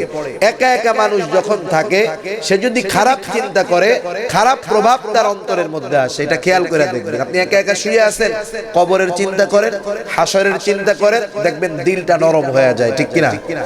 আবার আপনি খারাপ চিন্তা করেন, দেখবেন হাজারো খারাপই আপনার মাথার মধ্যে, অন্তরের মধ্যে চলে আসবে। লোকটা তো আমলের চিন্তা করতেছে, হিসাব করতেছে, খারাপই আসার তো সুযোগ নেই। মনের মধ্যে চিন্তা আসছে, রে বেটা তোর তো গুনাহ বেশি সওয়াব কম, তুই তো এখন ঘুমাতে যাবি। দুনিয়ার কত মানুষ রাতে ঘুমাইলো, সকালবেলা আর ঘুম থেকে জাগার মতো ক্ষমতা তার হয় নাই। এমন মানুষ দুনিয়া থেকে গেছে কি গেছে না? কত মানুষ গেছে রাতে ঘুমাইছে আর হুঁশ নাই। আরে শুধু যে বুড়া মানুষ ঘুমাইছে আর ওঠে নাই এমনটা না, কত যুবকের কথা দেখলাম, কত যুবকের কথা শুনলাম। সুস্থ যুবক রাতের বেলা ঘুমায়, সকাল বেলা দরজায় টোকা দেওয়া হয়, বাবা ঘুম থেকে উঠো। দেখা গেল ছেলের দরজা ভেঙে ঢোকা হলো, দেখা গেল যে যুবক ছেলে ঘুমের মধ্যে স্ট্রোক করে দুনিয়া থেকে চলে গেছে। হাজারো চিন্তা মাথার মধ্যে যখন আসবে, এই লোকটার ঈমান তাকে তাওবা করতে উদ্বুদ্ধ করবে। তার ঈমান বলবে, বেটা তাওবা কর, তাওবা কর, জীবনটারে পরিবর্তন কর। যদি গুনাহ বেশি নিয়া যদি তোর মরতে হয়, তোর শেষ ঠিকানা হয়ে যাবে জাহান্নাম, তুই তাওবা কর। হয়তো এই চিন্তাটা তাকে তাওবা করাবে, খালেস তাওবা করবে। আল্লাহ না করুন, খালেস তাওবা করে যদি রাতের বেলা মারা যায়, আশা করা যায় এই লোকটার ঠিকানা হবে আল্লাহর জান্নাত। কারণ নবী আবার বলেন, তাওবাজি করলো সে নিষ্পাপ হয়ে গেল। আল্লাহ বলেন, তাওবাজি করলো তার সব গুনাহ আল্লাহ মাফ করে দিল। সুবহানাল্লাহ। কারণ মানুষের কোন কাজ কোন কথা জীবনের পরিবর্তন করে দেয় বলা যায় না। মালিক বিন দিনার রাহমাতুল্লাহি আলাইহি এক বুজুর্গ, মালিক বিন দিনার ওনার জীবনী সম্পর্কে জানা যায় প্রাথমিক অবস্থায় এই মালিক বিন দিনার উনি একজন সৈনিকের চাকরি করতেন, সৈনিক ছিলেন, আর্মির চাকরি করতেন, অভ্যাস ছিল মদ পান করা। মালিক বিন দিনার মদ পান করত। এই মালিক বিন দিনারের ছোট্ট একটা মেয়ে ছিল। মালিক বিন দিনার যখন মদ পান করত, ওই মেয়েটা এসে বলতো, আব্বু এটা খেও না। মদের গ্লাসটা হাতের থেকে ফালায় দিত। মালিক বিন দিনারও মেয়েটাকে বড় আদর করত। এরকম অনেকের ছোট ছোট বাচ্চা আছে, বাপ যদি সিগারেট খায় বলে, আব্বু বিড়ি খাও কেন? বলে কি বলে না। মালিক বিন দিনার এই মেয়েটারে বড় ভালোবাসতো। ঘটনাক্রমে মেয়েটা মারা গেল। একদিন মালিক বিন দিনার রাতের বেলায় স্বপ্ন দেখে মালিক বিন দিনার মারা গেছে। মালিক বিন দিনার দেখতেছে কিয়ামত কায়েম হয়ে গেছে। মালিক বিন দিনার দেখে পিছের থেকে বিরাট এক বিষাক্ত সাপ মালিক বিন দিনারকে দৌড়ায়। মালিক বিন দিনার দৌড়াইতেছে, সামনে গিয়া দেখে এক বৃদ্ধ মানুষ, তারে বলে বাঁচাও। বৃদ্ধ বলে, না, আমার কোনো শক্তি নাই, বাঁচাতে পারবো না। এইটা বলতে বলতে মালিক বিন দিনার আগাইতে দেখে একটা ঘর দেখতে পেল। ওই ঘরের মধ্যে মালিক বিন দিনারের মারা যাওয়া সেই ছোট কন্যাটা দৌড় দিয়া মেয়ের কাছে চলে গেছে। মেয়েরে বলতেছে, ও মা, আমি তো বড় বিপদে পড়ে গেছি। কি হয়েছে বাবা? বলে, আমি দেখতে পাইলাম আমাকে একটা বিষাক্ত বড় সাপ দৌড়ায়, কিন্তু সামনে আইসা একটা লোকরে পাইলাম। লোকটাকে বললাম সহযোগিতা করো। লোকটা বলে, না, আমার কোনো ক্ষমতা নাই। কারণটা কি রে মা? মেয়েটা বলে, ও মা, ও বাবা, তোমার পাপ পাওয়ার এত বেশি হয়ে গেছে, যেই পাপ তোমাকে জাহান্নামের দিকে ঠেলে নিয়ে যায়। আর ওই বৃদ্ধ যাকে দেখছো তা হলো তোমার নেক আমল। তোমার নেক আমল এতই দুর্বল যে তোমার ওই নেক আমল তোমাকে আযাব থেকে বাঁচাতে পারবে না। স্বপ্ন দেখছে, স্বপ্ন। এক স্বপ্নে মালিক বিন দিনারের জীবন পরিবর্তন হয়ে গেছে। সুবহানাল্লাহ। সেজন্য কোন কথায় কোন কাজে জীবন পরিবর্তন হয়ে যায় বলা যায়। বনি ইসরাইলের জামানায় এক জালেম ছিল। এই জালেমের নাম ছিল কিফিল। আব্দুল্লাহ ইবনে উমর রাদিয়াল্লাহু তাআলা আনহু বলেন, রাসূলুল্লাহ সাল্লাল্লাহু আলাইহি ওয়াসাল্লাম আমাদেরকে এই জালেম কিফিলের ঘটনা একবার দুইবার না, বারবার শোনাইছে। এই জালেম কিফিল মানুষের সুদের উপরে টাকা ঋণ দিত। আপনাদের এলাকায় আছে নাকি সুদখোর? ওরে আল্লাহ, পাহাড়ের মধ্যে আমার মনে হয় বাংলাদেশের মাটি ঘুরলেও সুদখোর পাওয়া যাবে। ঠিক কিনা বলেন? এই দুনিয়ায় যত গজব আসে, আসার মধ্যে এই সুদখোররা অন্যতম একটা কারণ। আরে ভাই, এত জঘন্য গুনাহ কেন করেন? আল্লাহর ভয় করতে পারেন না? অন্তরের মধ্যে আল্লাহর ভয় হয় না? মুসলমান মুমিন হারাম কামাই করতেছো, আল্লাহর ভয় নাই? কোন কারণে খাও সুদের টাকা? সুদ যারা খায় আল্লাহ তাআলা এদের মধ্যে কিছু আলামত দুনিয়ার মধ্যে দিয়া দেয়। কারণ দেখবেন সুদখোরের মধ্যে আবু জেহেলের চরিত্র থাকে। ঠিক কিনা বলেন? কারণ সুদখোর কোনদিন কোন মানুষের উপকার করে না। সুদখোর পাশে বসা, আপনার কাছে এক লোক আসছে হয়তো মাহফিলের সাহায্যের জন্য, নাইলে মাদ্রাসার সাহায্যের জন্য, না হয় নিজে 4টা খাবে, 5টা টাকা চাইতেছে। আপনি টাকা দিতে গেলে দেখবেন অধিকাংশ সুদখোর বলবে, ওগো টাকা দিয়া লাভ নাই, মাদ্রাসায় মাহফিলে দিয়া লাভ কি, তুই একটা বিড়ি খা, তাতেও তোর কাজে লাগবে। ঠিক কিনা বলেন? এই অভ্যাসটা ছিল আবু জেহেলের। কার ছিল? আবু জেহেলের অভ্যাস ছিল যে আবু জেহেল নিজে তো ইয়াতিম মিসকিনদেরকে সহযোগিতা করতোই না, বরং মানুষকে সাহায্য না করার জন্য সে উদ্বুদ্ধ করত, বাধা দিত যে দান সদকা করিস না। এই জালেম কিফিল সুদখোর, এর কাছে একদিন এক সুন্দরী দরিদ্র বিধবা মহিলা আসছে কিছু টাকা সাহায্য চাওয়ার জন্য। যেহেতু সুদখোরের অভ্যাস হলো আবু জেহেলের অভ্যাস, সাহায্য করবে না, মহিলা আয়েশা বলে, ও কিফিল, আমি অভাবে পড়েছি, বড় প্রয়োজন, আমাকে কিছু টাকা ঋণ দাও তথা ধার দাও। দেখবেন সুদখোরের কাছে যদি আপনি যায় বলেন, কাকা 500 টাকা দাও, বিকালে দিব, ও বলবে টাকা টুকা নাই সর। আর একটারে পেছন দিক দিয়ে পাঠাবেন যে চাচা 5000 টাকা সুদে দাও, সপ্তাহে সপ্তাহে লাভ দিব, ও বলবে 5 নিবি কেন, 10 নে, তাহলে আমার একটু ভালো হয়। ঠিক কিনা বলেন? ও সুদে টাকা দিবে, তাও টাকা কাউরে ঋণ দিবে না, মানুষের উপকারে সহযোগিতা করবে না, বিপদে সাহায্য করবে না। এবার মহিলারে বলে, মহিলা, আমি কাউরে সুদে দেই, কাউরে ঋণ দেই না। সুদখোরের কিছু আলামত দেখবেন, সুদখোর মানুষের বিপদে অগ্রসর হয় না। সুদখোরের ভাষার মিষ্টতা আল্লাহ কেড়ে নিয়ে যায়। সুদখোরের ভাষা হয় কর্কশ, তার শব্দগুলা হয় অশ্লীল, শুধু গালাগালি করে, খারাপ কথা বলে। শুধু তাই নয়, তার চেহারার নূর আল্লাহ নষ্ট করে দেয়। এর উপরে থেকে হয়তো একটা সময় বেঈমান হয়ে দুনিয়া থেকে চলে যায়। সেজন্য সুদ তো জঘন্যতম একটা গুনাহ। নবী আমার বলেন যে 1 দিরহাম পরিমাণ সুদ খেলো, সে কেমন জানি তার মাকে বিবাহ করলো। কত জঘন্য! এই জালেম কিফিলের কাছে বারবার মহিলা বলে, কিছু টাকা ঋণ দাও, বলে না না, ঋণ দিব না। কারণ কিফিল তো ছিল এমন একটা পাপী, আল্লাহর নবী বলেন এমন কোন পাপ নাই যেটা কিফিল করে নাই। কিফিলের চরিত্রটাও খারাপ ছিল। এইবার মহিলার চেহারা তো সুন্দর, মহিলার চেহারার দিকে তাকায় বলে, মহিলা, তোমাকে টাকা দিতে পারি, শর্ত আছে, তবে নির্ধারিত দিনে আমার সাথে জেনায় লিপ্ত হতে হবে।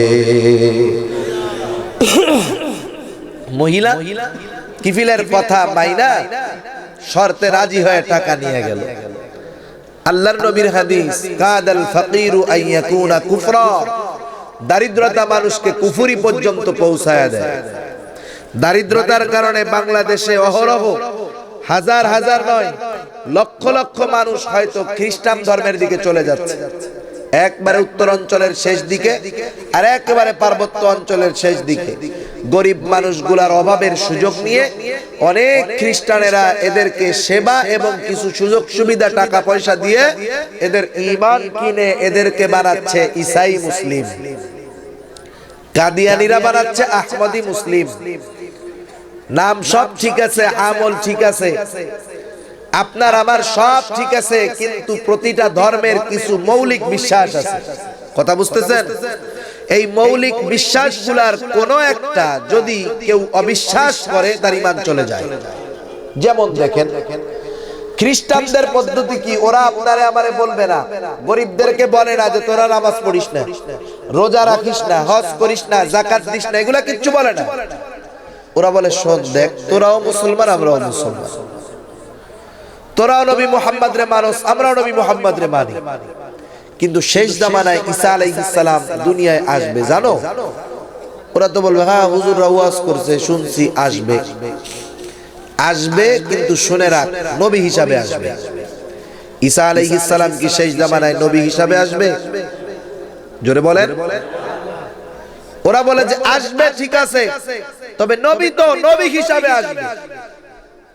এখন যদি কোন মুসলমান সব বিশ্বাস ঠিক আছে, সে শুধু এতটুকু বিশ্বাস করে ঈসা আলাইহিস সালাম নবী হিসাবে আসবে, বলেন ঈমান থাকবে না যাবে? কারণ এতটুকু বিশ্বাসের মাধ্যমে সে খতমে নবুয়তকে অস্বীকার করবে। আল্লাহ তাআলা কোরআনুল কারীমের মধ্যে আমার আপনার নবীকে শেষ নবী হিসাবে ঘোষণা করেছেন। এতটুকু অবিশ্বাসের মাধ্যমে সে কোরআনের আয়াতকে অস্বীকার করবে। আল্লাহর নবী বলছেন, আনা খাতামুন নাবিয়্যিন লা নাবিয়্যা বা'দি, আমি শেষ নবী, আমার পরে কোন নবী আসবে না। আল্লাহর নবীর এই কথাকে অস্বীকার করবে। তাহলে যে কোরআন অস্বীকার করে, যে হাদিস অস্বীকার করে, একটা মাত্র ভুল যদি শুধু বলে ঈসা নবী নবী হিসাবে আসবে, তাহলে কোরআন অস্বীকার করলো, হাদিস অস্বীকার করলো, সব আমল ঠিক আছে, ও তো বেঈমান। ঠিক কিনা বলেন? সেজন্য সূক্ষ্ম ষড়যন্ত্র আমাদেরকে বুঝতে হবে। এইবার জালেম কিফিল মহিলার শর্ত মাইনা নিছে, কারণ নবী আমার বলছেন, কাদাল ফাকিরু আন ইয়াকুনা কুফরা, দারিদ্রতা মানুষকে কুফরি পর্যন্ত পৌঁছায়া দেয়। মহিলা অভাবের কাছে হেরে গেছে। নির্ধারিত দিনে জালেম কিফিল মহিলার বাড়িতে উপস্থিত। মহিলাকে বলে, ও মহিলা, তুমি যেই ওয়াদা দিয়েছিলা সেটা পূরণ করো। মহিলা কান্না করা শুরু করে দিয়েছে। জালেম কিফিল বলে, মহিলা রে, আমি তো তোমাকে জোর করি নাই, তুমি তো নিজেই শর্ত মেনে টাকাটা আনছো। মহিলা এবার বলে, কিফিল রে, আমার তো বড় ভয় হয়, ভয় হয়। আমি তো কোনোদিন এই জেনার কাজে লিপ্ত হই নাই, আমার তো বড় ভয় হয়। আজকে যদি তোমার সাথে জেনা করার পরে আমি মারা যাই, কিয়ামতের ময়দানে আল্লাহর সামনে আমি একজন জেনাকার হিসাবে উপস্থিত হব। আল্লাহর ভয়ে কান্না করি রে কিফিল, আল্লাহর ভয়ে কান্না করি রে কিফিল। এতটুকু কথা হয়তো কিফিলের অন্তরের মধ্যে লেগে বসছে, হায় রে, আমি তো দুনিয়ায় এমন কোনো পাপ নাই যেটা আমি কিফিল করি নাই, এরপরেও তো আমি আল্লাহরে ভয় পাই না। অথচ এই মহিলা অভাবের কারণে একটা গুনাহ করবে স্বীকৃতি দিয়েছে, গুনাহ করে নাই। আল্লাহর ভয়ে কত চিন্তিত। আর আমার গুনার তো কোনো শেষ নাই। হয়তো এই চিন্তা কিফিলের অন্তরের মধ্যে তাওবার অনুভূতিকে জাগ্রত করে দিয়েছে। এবার হঠাৎ করে এই কিফিল মহিলারে বলে, মহিলা, আমি যে তোমার টাকাটা দিয়েছিলাম এটা আমি তোমাকে দান করে দিলাম, সদকা করে দিলাম, ফেরত দেওয়া লাগবে না। আল্লাহর কসম, আল্লাহর কসম, আজকে থেকে আমি আর কোনো গুনাহ করব না, সুদের কারবারি করব না, জিনা করব না, যত গুনার কাজ আছে সবগুলা ছেড়ে দিব। জালেম কিফিল খালেস তওবা করে বাড়িতে ফিরে গেল। ঘটনাক্রমে রাতের বেলায় জালেম কিফিল মারা গেল। বলেন তো, কোন এলাকায় যদি জালেম মারা যায়, এলাকার মানুষ খুশি হয় না বেজার হয়? খুশি হয়, অনেক কারণে খুশি হয়। এক নম্বরে এই জালেম মরছে, এর জুলুম থেকে বাঁচবো, ঠিক কিনা বলেন? আর গরিব মানুষ আর একটু বেশি খুশি হয়, তুই মরছস, তোর বাড়ি 4 দিনে খামু, 40 দিনে খামু, বছরে বছরে খামু, ঠিক কিনা বলেন? জালেম মরলে মানুষে খুশি হয়। আর যদি কোনো মুমিন মারা যায়, ভালো মানুষ মারা যায়, তার দুশমনও তার জন্য আফসোস করে, বলে যদিও আমার দুশমন ছিল তারপরেও লোকটা বড় ভালো ছিল, এই কথা বলে কমপক্ষে আফসোস করে, ঠিক কিনা বলেন? হায় রে, মুমিন যদি মারা যায়, শুধু যে মানুষে কাঁদে তা নয়, মুমিন মারা গেলে আসমানও কান্না করে, জমিনও কান্না করে, সুবহানাল্লাহ। আর জালেম যদি মারা যায়, আসমানও কাঁদে না, জমিনও কাঁদে না। আল্লাহ তাআলা বলেন, ফামা বাকাত আলাইহিমুস সামাউ ওয়াল আরদ, জালেমের মৃত্যুতে আসমানও কাঁদে না, জমিনও কান্না করে না। এই আয়াতের ব্যাখ্যায় রাসূলুল্লাহ সাল্লাল্লাহু আলাইহি ওয়াসাল্লাম হতে বর্ণিত, নবী আবার বলেন, মুমিনের মৃত্যুতে আসমানও কান্না করে, জমিনও কান্না করে, সুবহানাল্লাহ। দেখেন, আমি আপনি যদি মুমিন হই, আমার মৃত্যুতে কেউ না কান্না করুক, আসমান কান্না করবে, জমিন কান্না করবে, নবীর কথা। প্রতিটা মানুষের জন্য আসমানে 2টা করে দরজা আছে, সবার, আমারও আছে, আপনার আছে, হুজুরের আছে, এই বাচ্চাটারও আছে, সবার 2টা করে দরজা আছে। 2টা দরজার একটা দরজা দিয়া আমার আপনার আমল, সেটা নেক আমল হোক আর বদ আমল হোক, প্রতি বৃহস্পতিবার আল্লাহর কাছে পেশ করা হয়। আর এক হাদিসের মধ্যে আছে, আল্লাহর নবী প্রতি সোম এবং বৃহস্পতিবার রোজা রাখতেন। সাহাবারা জিজ্ঞাসা করে, ইয়া রাসূলুল্লাহ, আপনি কেন এই সপ্তাহে 2 দিন রোজা রাখেন? আল্লাহর নবী বলেন, শোনো, সোমবার এই দিন আল্লাহ তাআলা আমাকে দুনিয়ায় পাঠাইছে, এই জন্য আল্লাহর কৃতজ্ঞতা প্রকাশার্থে আমি সোমবারের দিন রোজা রাখি। আর বৃহস্পতিবার রোজা রাখার কারণ, প্রতি বৃহস্পতিবার বান্দার আমল আল্লাহর কাছে পেশ করা হয়। আমি চাই আমার আমলটা যখন আল্লাহর কাছে পেশ করা হয়, আমি যেন তখন থাকি রোজাদার। আমি চাই রোজাদার অবস্থায় আমার আমলটা আল্লাহর কাছে পেশ করা হোক। একটা দরজা দিয়ে আমল যায়, আপনি যা করেন আমি যা করি, প্রতি বৃহস্পতিবার আল্লাহর সামনে হাজির করা হয়। এ ভাই, আপনি এই সপ্তাহে যে গুনাহগুলা করছেন, এইগুলা যদি আপনার এলাকার ইমাম সাহেবের সামনে পেশ করা হয় যে আজকে এই সপ্তাহে আপনার মুসল্লি এই গুনাহ করছে, আপনি লজ্জা পাবেন না? লজ্জা পাবেন না? তাহলে আল্লাহর সামনে পেশ করা হয় আমার আপনার গুনাহ, মুমিন লজ্জা লাগা উচিত না? আল্লাহকে সবচেয়ে বেশি বড় লজ্জা করা উচিত মুমিনের। অথচ আমার আপনার আমল প্রতি বৃহস্পতিবার আল্লাহর কাছে যাইতেছে, আমার আপনার চিন্তা নাই। আরেকটা দরজা দিয়া মানুষের জন্য দুনিয়ায় রিজিক পাঠানো হয়। মানুষ যখন মারা যায়, সে যদি মুমিন হয়, এই দুইটা দরজা কান্না করে আর বলে, আহারে লোকটা তো দুনিয়া থেকে চলে গেল, আজকে থেকে আমার দরজা দিয়া তার আমল আর আসবে না। রিজিকের দরজা কান্না করে আর ওর জন্য আমি দরজার মধ্যে দিয়ে রিজিক যাবে না। জমিন কান্না করে আর বলে, আহারে লোকটা দুনিয়া থেকে চলে গেল, আর কোনোদিন আমার উপর দিয়ে হাঁটবে না। সেজন্য ভালো মানুষ হওয়া চাই, জানি জমিনও আমাদের জন্য কান্না করে। আল্লাহ তৌফিক দিন, জোরে বলেন আমিন। জালেম কিফিল মারা গেছে, এলাকার মানুষ খুশি হয়ে গেছে, জালেম মরছে, ভালো হইছে, ভালো হইছে। আল্লাহ রাব্বুল আলামিন কুদরতি ভাবে কিফিলের দরজার মধ্যে লেখা দিবেন, জানায়া দিবেন, কিফিল রে তোমরা জালেম বলো না। কিফিল আর জালেম নাই, কিফিল তওবা করছে। যে তওবা করে সে আল্লাহর প্রিয় বান্দা হয়ে যায়। জালেম কিফিল তওবা করেছে, আল্লাহর প্রিয় বান্দা হয়ে গেছে। দেখুন এতটুকু চিন্তা ওই মহিলার, এতটুকু কথা যে আল্লাহর ভয়ে কান্না করি, এতটুকু কথা কিফিলের জীবনকে পরিবর্তন করে দিল। আর আমি আপনি যদি আমার আপনার আমলের হিসাবগুলা করতে পারি, জীবনের পরিবর্তন যদি হয়ে যায়, কিফিলের মতো জালেম মাফ পেয়ে গেল, উম্মতে মুহাম্মাদি যে আল্লাহর কাছে মাফ পাবে, তওবা করলে এই ব্যাপারে দৃঢ় আশা রাখা যায়। ঠিক কিনা বলেন? আমরা তো আশা করি যে তওবা করলেই আল্লাহ আমাদেরকে মাফ করে দিবে, কারণ যার ধারণা আল্লাহর ব্যাপারে যেমন, আল্লাহ তাআলার আচরণ তার ব্যাপারে তেমন। এই কাজটা আমারে দিয়ে দেন, এই কাজটা হুজুরে দেন, আমি এটাই অপারক।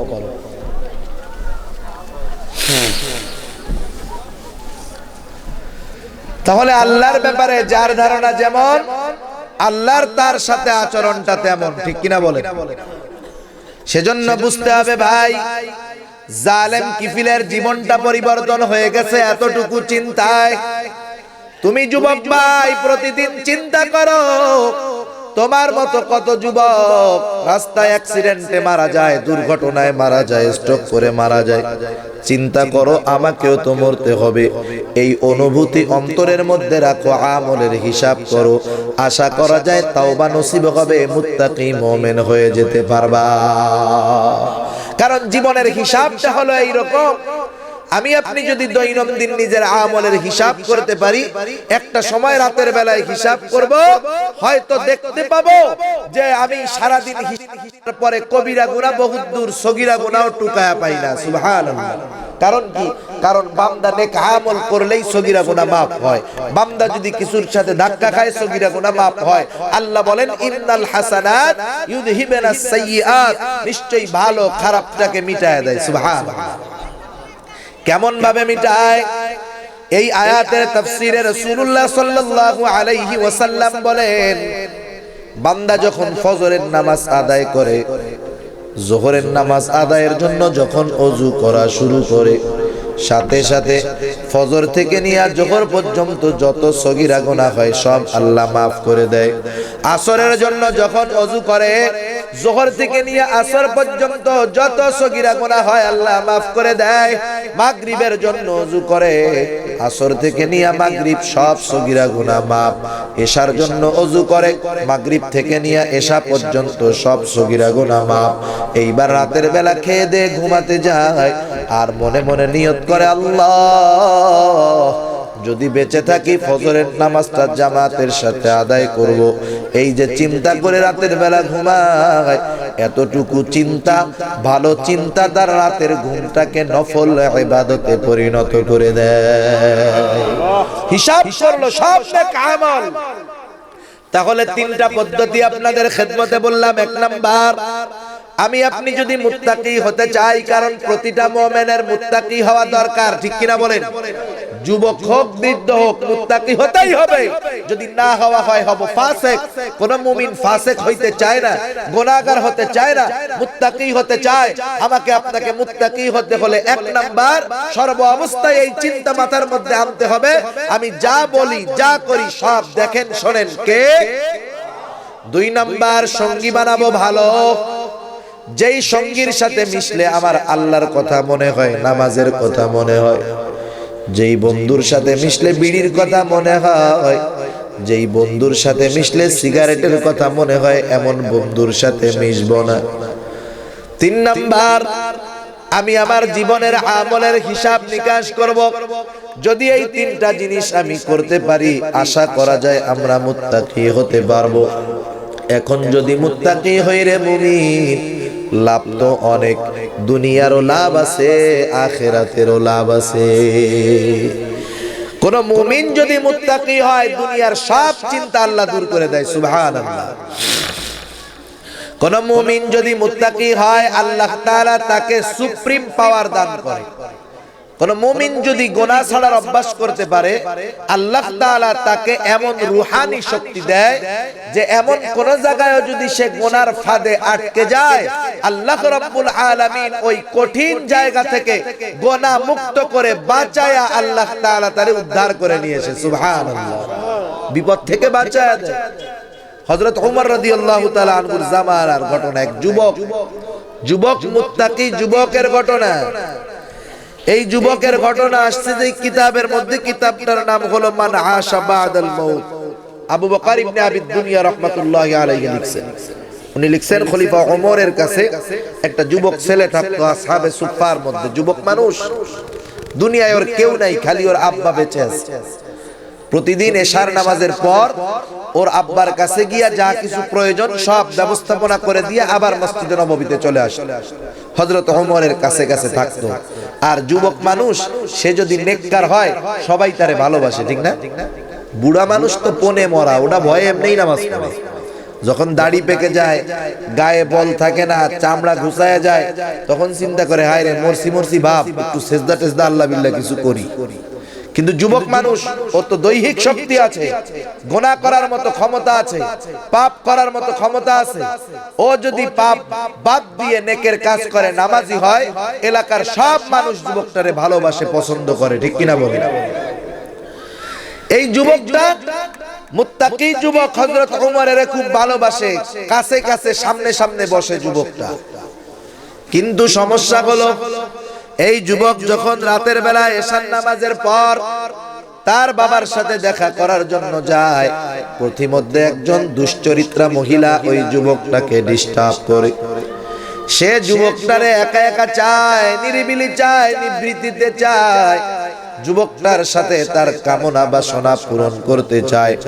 প্রতিদিন তাকে আহ্বান করে, যুবকটা তার আহ্বানকে ফিরায় দিয়ে আস্তে আস্তে ঘরের দিকে চলে যায়। কিন্তু ঘটনাক্রমে একদিন যুবক শয়তানের ধোঁকায় পড়ে মহিলার সাথে ঘরের মধ্যে চলে গেল।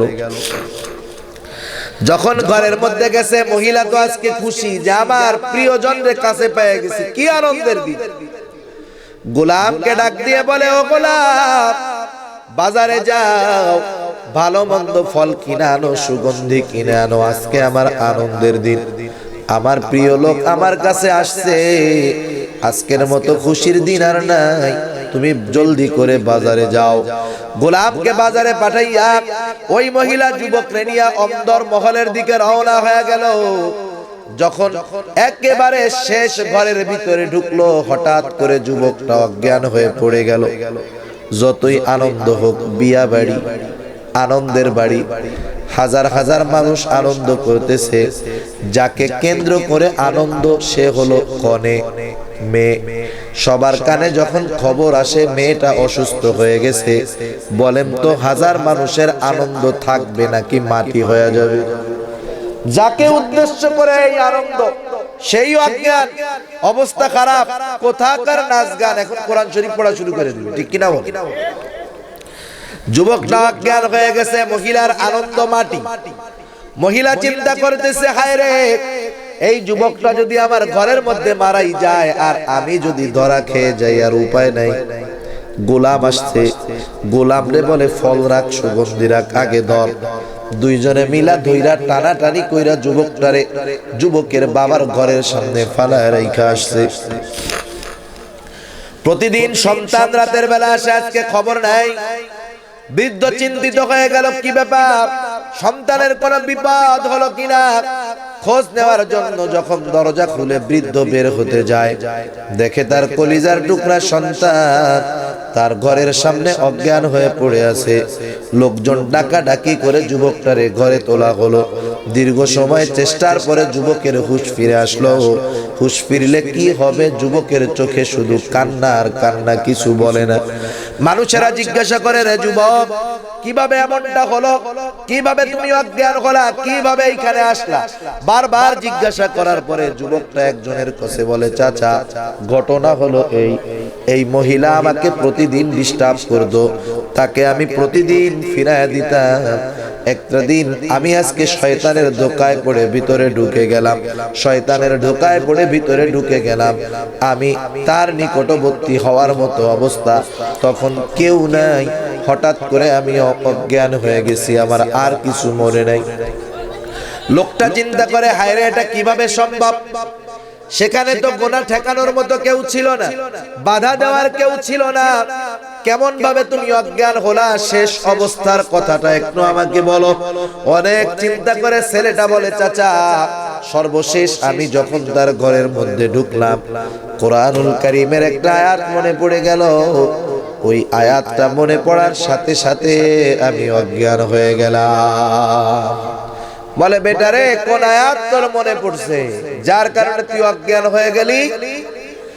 এইবার ছেলেটা বলে, চাচা, আল্লাহ রাব্বুল আলামিন তো বলছে, ইন্নাল্লাযীনা তাকাউ ইযা মাসসাহুম তাইফুম মিনাশ শাইতানি তাযাক্কারু ফাইযা হুম মুবসিরুন। তাসাউফের ভাষায় একটু ব্যাখ্যাটা করি। আল্লাহ তাআলা বলছে, যারা আল্লাহ তাআলাকে ভয় করে এরা শয়তানের স্পর্শে যখন গুনার নিকটবর্তী হয়ে যায়, আল্লাহ রব্বুল আলামিন তাদের দূরদৃষ্টিকে ওপেন করে দেয়, অন্তর চক্ষু আল্লাহ খুলে দেয়। ফাইদা হুম মুবসিরুন, অন্তর চক্ষু দিয়ে তারা নির্ণয় করে এটা গুনাহ। অন্তর চোখ যখন খুলে যায়, দুনিয়ার চোখ বন্ধ হলেও কোনো অসুবিধা নাই, গুনাহ যত বড় হোক অসুবিধা নাই। আল্লাহ রব্বুল আলামিন কুদরতি ভাবে ওই মুত্তাকিকে বড় বড় গুনার থেকে আল্লাহ হেফাজত করে নেয়। সেজন্য যেই মুমিন মুত্তাকি হবে, গুনাহ না করার ইরাদা করবে, গুনার সমুদ্রে ডুবেও যদি যায়, ওখান থেকে তাকে আল্লাহ তাআলা হেফাজত করবে। সুবহানাল্লাহ। এর চাইতে বড় পাওয়া একটা মানুষের আর কি হতে পারে? আরো লাভ আছে দুনিয়ায়। আল্লাহ তাআলা বলেন, ওয়া মান ইয়াত্তাকিল্লাহা ইয়াজআল লাহু মাখরাজা ওয়া ইয়ারযুকুহু মিন হাইথু লা ইয়াহতাসিব। আল্লাহ রাব্বুল আলামিন বলেন, মান ইয়াত্তাকিল্লাহ, যে আল্লাহ তাআলাকে ভয় করে তথা মুত্তাকি হয়, ইয়াজআল লাহু মাখরাজা, দুনিয়া হলো কাফেরের জন্য বালাখানা, মুমিনের জন্য জেলখানা। নবী আমার বলেন, আদ-দুনিয়া সিজনুল মুমিন ওয়া জান্নাতুল কাফির। দুনিয়া হলো কাফেরের জন্য বালাখানা, মুমিনের জন্য জেলখানা। বলেন তো, জেলখানায় সুবিধা না অসুবিধা? কষ্ট নাকি আরাম? শীতেও কষ্ট, গরমেও কষ্ট, খাবারের কষ্ট, ঘুমানোর কষ্ট, পড়ার কষ্ট, গোসলের কষ্ট, কষ্টর অভাব নাই। আমার আল্লাহ জানায় দেয়, হে মুমিন, তুমি মুত্তাকি হয়ে যাও, ইয়াজআল লাহু মাখরাজা, অসুবিধা যত হোক না কেন, তোমার জন্য অসুবিধা থেকে বের হওয়ার রাস্তা আমি আল্লাহ দেখায়া দিব। অসুবিধা যত হোক, অসুবিধা থেকে বের হওয়ার রাস্তা দেখাবেন কে? আওয়াজ দিয়া কোন? আল্লাহ দেখায় দিবেন। এরপরে আল্লাহ তাআলা বলেন ওয়ায়ারযুকুহু মিন হাইতু লা ইয়াহতাসিব। আল্লাহ রাব্বুল আলামিন বলেন মুত্তাকির জন্য আল্লাহ তাআলা এমন জায়গা থেকে রিজিকের ব্যবস্থা করবে যে মুত্তাকি বান্দা সেটা কল্পনাও করতে পারবে না। তাহলে বলেন, আমি যদি গুনার থেকে বাঁচার পাওয়ার পাই, অসুবিধা থেকে পরিত্রাণের ব্যবস্থা আমার হয়ে যায়, রিজিকের টেনশন যদি দূর হয়ে যায়, তাহলে এই লোকটার দুনিয়ার আর কোনো চিন্তা আছে? এই লোকটার মতো দুনিয়ায় শান্তিতে আর কেউ থাকবে? তাহলে শান্তি যদি পেতে হয় আমাকে আপনাকে মুত্তাকি হতে হবে। আচ্ছা, মহিবুল্লাহ সব আসতেছেন? আসতেছেন না? আসতেন না? আসবেন।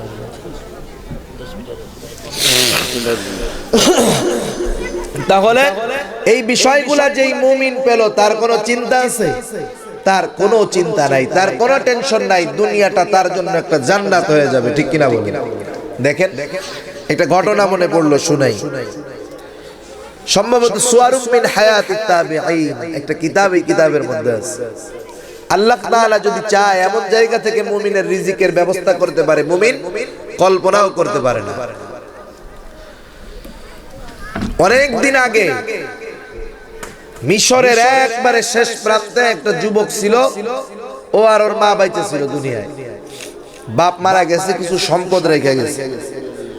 একদিন ওর মাও মারা গেছে। ও চিন্তা করতেছে, হায় রে, জমি জাতি এটা মানুষের নিয়ে গ্যারান্টি আছে?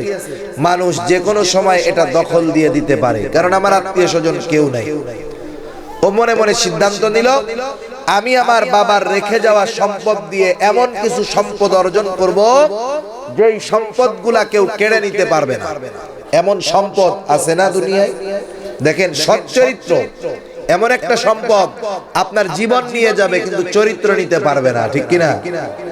জ্ঞান, ইলম, এটা এমন একটা সম্পদ, জীবন নেওয়া যাবে কিন্তু ওই ইলম নেওয়া যাবে না। হাফেজে কোরআনের সিনার মধ্যে কোরআন, আপনি ওরে হত্যা করে ফেলতে পারবেন কিন্তু ওর কোরআন সিনায় নিতে পারবেন না, ঠিক কিনা? এগুলা দামি সম্পদ। ছেলেটা চিন্তা করলো, আমি দামি সম্পদ অর্জন করব। এই চিন্তা করে ছেলে সব সম্পদগুলা বিক্রি করে ইলম অন্বেষণের জন্য মিশরের দিকে রওনা হয়ে গেল। মিশর শহরে আজকের আল আজহার বিশ্ববিদ্যালয় আগে এরকম ছিল না। মিশরের মধ্যে বড় বড় আলেম কেউ তার বাড়িতে, কেউ বা গাছতলায় মানুষদেরকে ইলম শিক্ষা দিত, ক্লাস করাইতো। থাকা খাওয়া নিজের ওস্তাদের কাছে পড়বে। ছেলেটা চলে গেল টাকা পয়সা নিয়ে এক ওস্তাদের কাছে পড়ার জন্য। ওস্তাদের কাছে ছেলেটা পড়ে, ওই যে বাপের জমি বিক্রি করা টাকা খায়, আর রাত যেখানে সেখানে কাঁদ ঘুম। আমাদের গ্রামের ভাষায় বলে, বসে খেলে রাজার গোলাও ফুরায়া যায়। একটা সময় ওই ছেলেটার বাবার বিক্রি করা যেই সম্পদ, বিক্রি করা টাকা শেষ হয়ে গেল। ছেলেটা এখন না খেয়ে থাকা শুরু করছে। একদিন, 2 দিন, 3 দিন, প্রায় 3 রাত চলে যাওয়ার মতো অবস্থা। এমত অবস্থায় ছেলেটা কারো কাছে খেতে চায় না, কারণ সমাজের মধ্যে এমন কিছু দরিদ্র মানুষ আছে, এরা অভাবী কিন্তু মানুষের কাছে চায় না, আছে না নাই? তাদের আত্মসম্মান বোধের জন্য চায় না। আল্লাহর নবী বলেন, এমন এমন মানুষগুলাকে খুঁজে খুঁজে দান করবা যারা অভাবে আছে কিন্তু মানুষের কাছে হাত পাততে পারে না। সওয়াব দ্বিগুণ হবে। একজন মুমিনের সম্মান রক্ষা করা হবে, সদকা করার সওয়াব হবে। খুঁজে খুঁজে দান করা।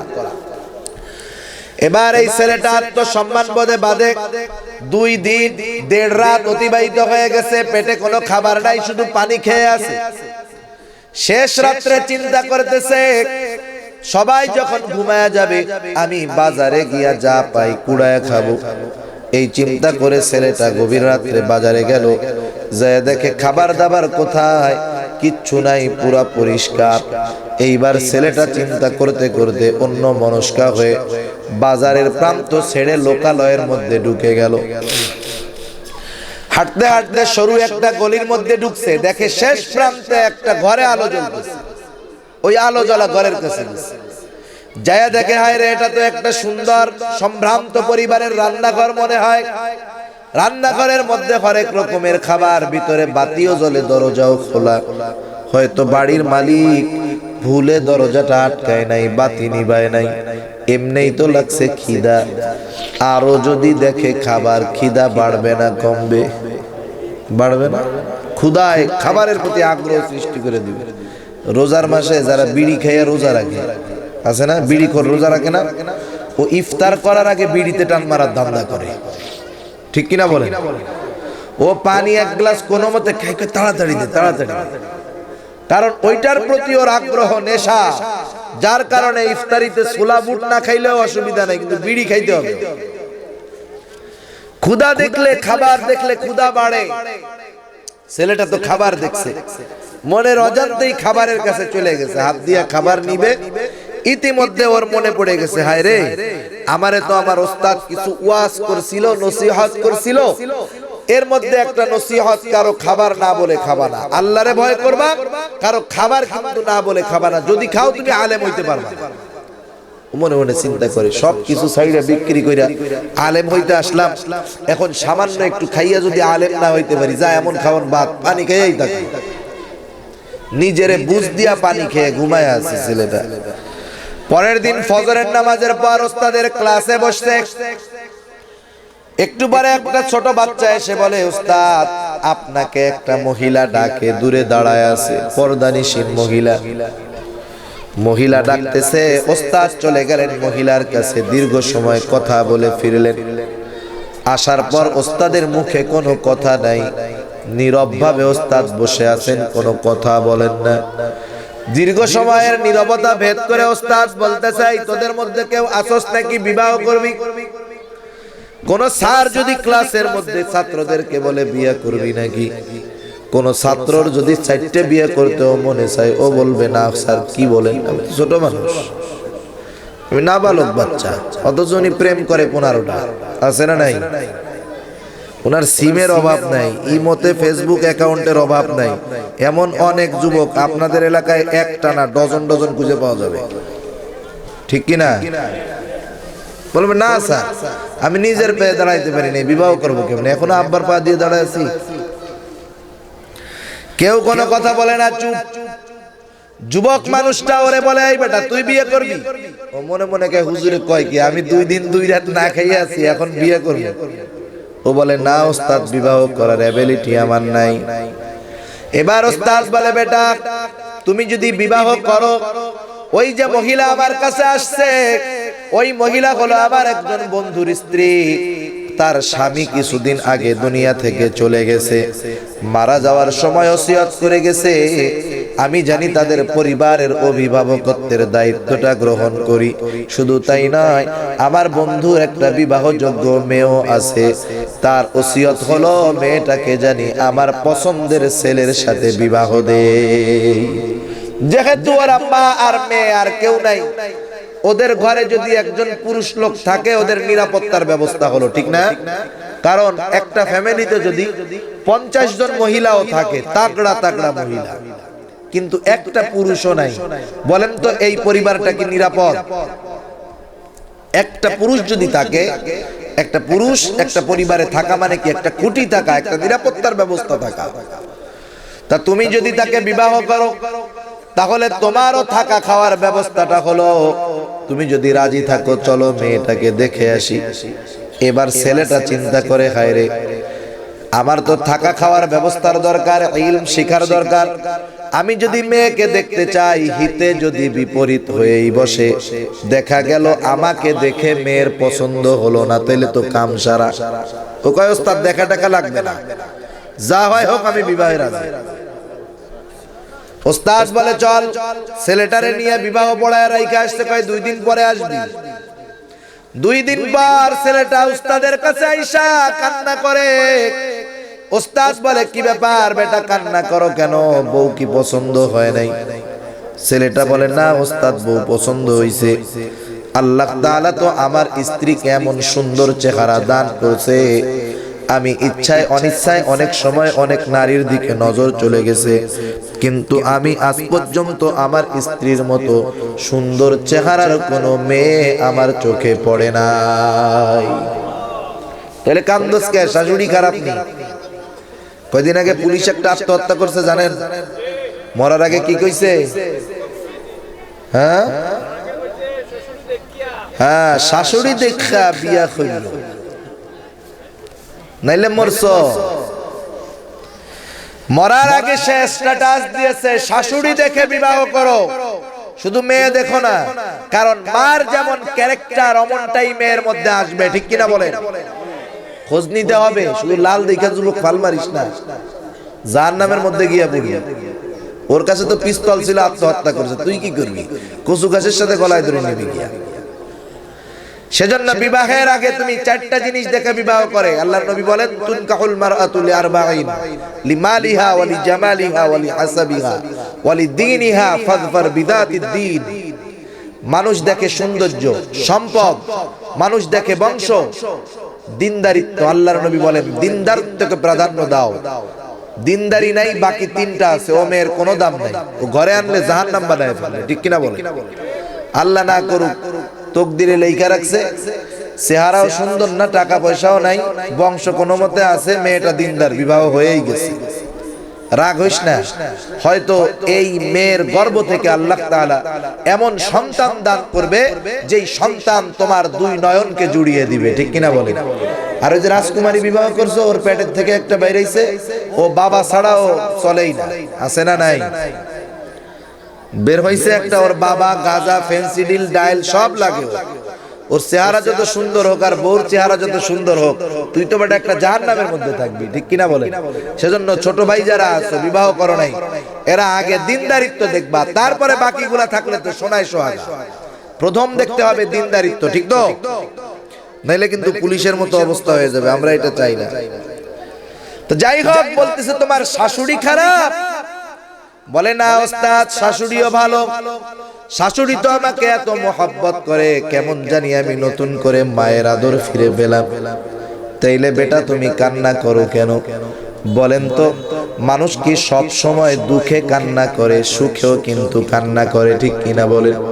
অনেক সময় অতি আবেগ, অতি আনন্দ সামলাতে পারে না, তখন কিন্তু মানুষের চোখ বেয়ে অশ্রু ফোঁটা ঝরে পড়ে। বলে ওস্তাদ, আমি তো দুঃখে কান্দি না রে ওস্তাদ। যুবক বলে, ওস্তাদ আমি তো আপনাকে বলি নাই, ওই মেয়েটার সাথে বিবাহের আগে 2 দিন 2 রাত আমি না খেয়েছিলাম, শুধু পানি খাইছি। আত্মসম্মান বোধ কারো কাছে খাইতে চাই নাই। একটা রান্নাঘরের ভিতরে চলে গেলাম এক সময়, ক্ষুধার যন্ত্রণা, খাবার সামনে, আপনার নসিহত মনে পড়ে গেল। আল্লাহর ভয় করতে বলছেন, কারো খাবার না বলে খেতে মানা করেছেন। খাবার হাতে নিয়েও খাবার না খেয়ে ফিরে চলে আসলাম আল্লাহর ভয়। ওস্তাদ, রাতের বেলায় যেই খাবার না খেয়ে ফিরে আসলাম, সকাল বেলায় আল্লাহ তাআলা আমাকে ওই বাড়ির মেয়ের স্বামী বানায় দিয়েছে। যেই খাবার আমি চুরি করে খাইতে গেছিলাম রে ওস্তাদ, এখন মেয়ে আর মেয়ের মা আমারে তেল মেরে খাওয়ায়। তাহলে আল্লাহ যদি চায়, বান্দার রিজিকের ব্যবস্থা কোথার থেকে করবে, বান্দা সেটা কল্পনাও করতে পারে না। শর্ত শুধু মুত্তাকি হও, সব কিছুর জিম্মাদারি কার? জোরে বলেন। শুধু যে দুনিয়ায় আল্লাহ ফ্যাসিলিটি দিবে এমনটা নয়, আল্লাহ তাআলা আখিরাতেও মুত্তাকি বান্দার জন্য অনেক সুযোগ সুবিধা রাখছে। আল্লাহ তাআলা বলেন, আখিরাতে মুত্তাকিদের অবস্থা কেমন হবে? আল্লাহ তাআলা বলেন, ওয়াসিকাল্লাযীনা তাকাউ রাব্বাহুম ইলাল জান্নাতি যুমারা। আল্লাহ রাব্বুল আলামিন বলেন, কিয়ামতের দিন মুত্তাকিদেরকে দলে দলে ধাওয়াইয়া জান্নাতের মধ্যে নেওয়া হবে। ধাওয়াধাওয়ি তো মারামারির সময় হয়, কিন্তু জান্নাতে ধাওয়াইয়া নিবে কেমনে? জান্নাতের ধাওয়াধাওয়ির সিস্টেম হলো, ফেরেশতারা বারবার বলবে, মুত্তাকিরা জান্নাতে যান, জান্নাতে যান, জান্নাতে যান, দলে দলে ঢুকবে আর বলবে, সালামুন আলাইকুম, তোমাদের উপরে শান্তি বর্ষিত হোক, তিবতু ফাদখুলুহা খালিদিন, তোমরা বড় ভালো মানুষ ছিলা, তোমরা জান্নাতের মধ্যে অবস্থান করতে থাকো। সুবহানাল্লাহ। তাহলে দেখেন মুত্তাকি হলে জান্নাতেও সম্মাননা পাওয়া যাবে। শুধু তাই নয়, সর্বশেষ মুত্তাকিদের একটা ফ্যাসিলিটি বলে আলোচনা শেষ করব। আল্লাহ বলেন, ইন্নাল মুত্তাকিনা ফি জান্নাতিন ওয়া নাহার ফি মাকআদি সিদকিন ইনদা মালিকিন মুকতাদির। আল্লাহ রাব্বুল আলামিন বলেন, মুত্তাকিরা থাকবে জান্নাতে নহরে। শুধু তাই নয়, শুধুমাত্র কেবলমাত্র মুত্তাকিদের জন্য, সব জান্নাতীদের জন্য নয়, মহাপরাক্রমশালী আল্লাহ রাব্বুল আলামিনের পাশে সম্মানজনক চেয়ারের ব্যবস্থা করা হবে। এটা শুধুমাত্র মুত্তাকিদের জন্যই হবে। তাহলে মুত্তাকিরা জান্নাতে আল্লাহ তাআলার নিকটে সম্মানের আসন পাবে। দুনিয়ার সব সমস্যা ব্যবস্থা আল্লাহ তাআলা সমস্যা সমাধানের ব্যবস্থা নিবে আল্লাহ রাব্বুল আলামিন। সেজন্য আমাদের সকলকে মুত্তাকি হওয়ার তৌফিক দান করুক। জোরে বলেন আমিন। ওয়া আখিরু দাওয়ানা আলহামদুলিল্লাহি রাব্বিল আলামিন।